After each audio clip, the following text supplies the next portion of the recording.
Pemirsa, 11 warga adat Banyuasri yang di Sepekang, melaporkan dugaan perbuatan melawan hukum yang dilakukan oleh Nyoman Mangku Widiasa, selaku Bendesa Adat Banyuasri, beserta prajurut Desa Adat Banyuasri, Kecamatan dan Kabupaten Buleleng.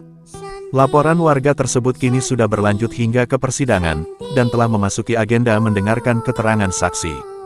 Berikut keterangan dari Nyoman Mudita, terkait kasus Kesepekang yang kini ia tangani.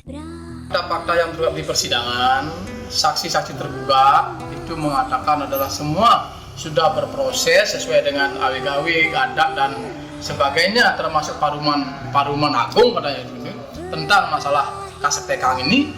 Betul, karena Kasepekang 11 kakak ini adalah dasarnya adalah Paruman Agung membentuk Paruman, keputusannya Pekang 11 kakak.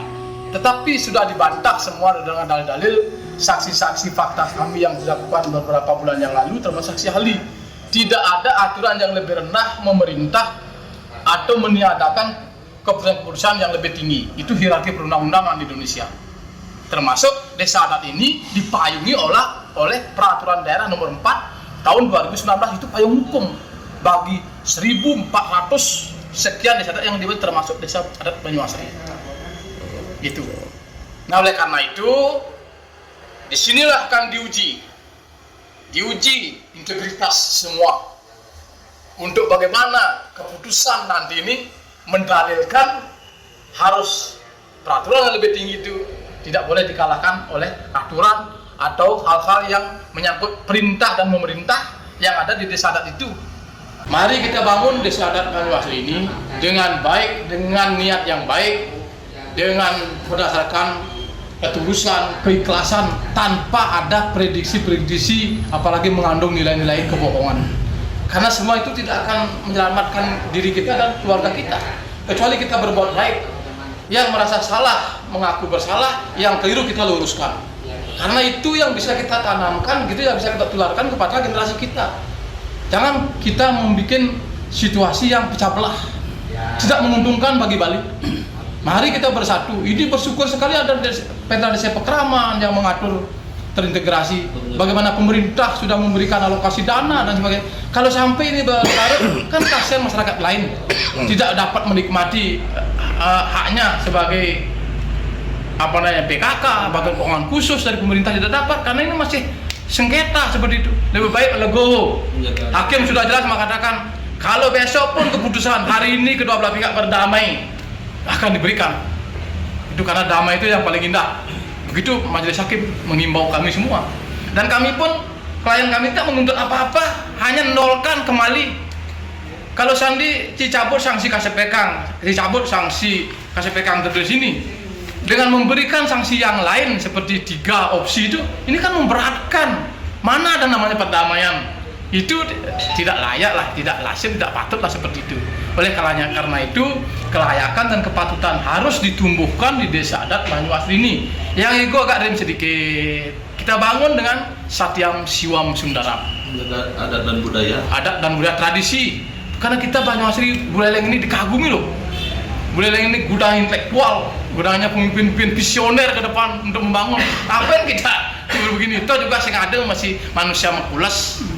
Begini ya, kalau mengenai dasar hukum terhadap munculnya gugatan perbuatan melawan hukum oleh klien kami itu Pak Madi Suryase dengan 11 kakak keluarganya semua ini adalah tidak lain adalah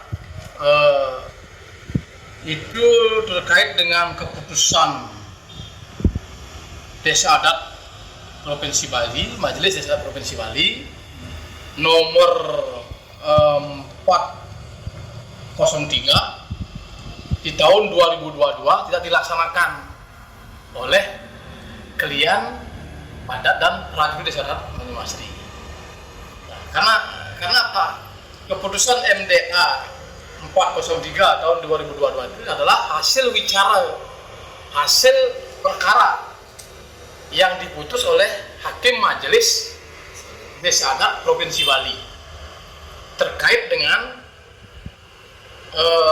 masalah ngadegang klien Desa Adat dan prajurit Desa Adat Banyuasri, di mana klien kami ini ada hal-hal yang tidak dilaksanakan sesuai dengan petunjuk pelaksana dan petunjuk teknis daripada MDA sebagai dasar dan landasan sekaligus sebagai aturan daripada terbentuknya atau pemilihan atau ngadegang kalian adat desa Pekraman yang ada di seluruh Bali. Itu tak dilaksanakan. Nah, oleh karena itu muncullah gugatan perbuatan melawan hukum.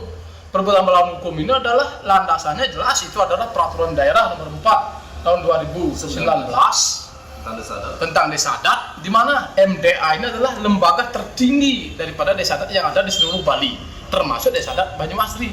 Harus tunduk terhadap produk-produk hukum dari MDA itu, karena ini merupakan desa adat yang di Bali 1000 lebih ini merupakan satu kesatuan terintegrasi, satu kesatuan payung hukum, satu kesatuan landasan dasar, dan satu kesatuan visi tentang bagaimana Bali ini menjadi satu kesatuan desa adat yang utuh gitu.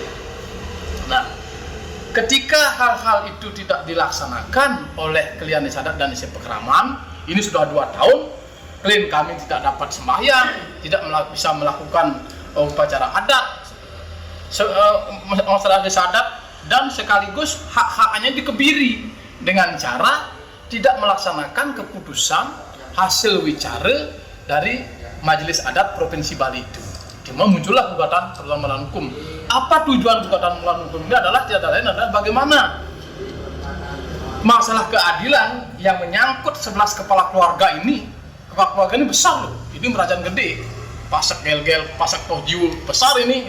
Ini tidak hanya 11 kakak saja, tetapi keluarganya semua tidak dikasih apa yang namanya kesempatan sekaligus sebagai pengguna pemanfaat daripada apa yang menjadi kegiatan-kegiatan beragama beradat di desa Banyuasri itu. Warga negara yang baik, kami akan menerima apapun keputusannya sepanjang keputusan itu diambil berdasarkan dalil-dalil yang benar, dalil-dalil aturan hukum yang berlaku dan yang benar, seperti juga sesuai dengan apa yang diputuskan oleh Majelis Desa Adat Provinsi Bali yang bersifat final dan mengikat. Kami selalu siap melaksanakan sepanjang itu betul-betul diambil berdasarkan aturan-aturan hukum yang berlaku dan yang benar.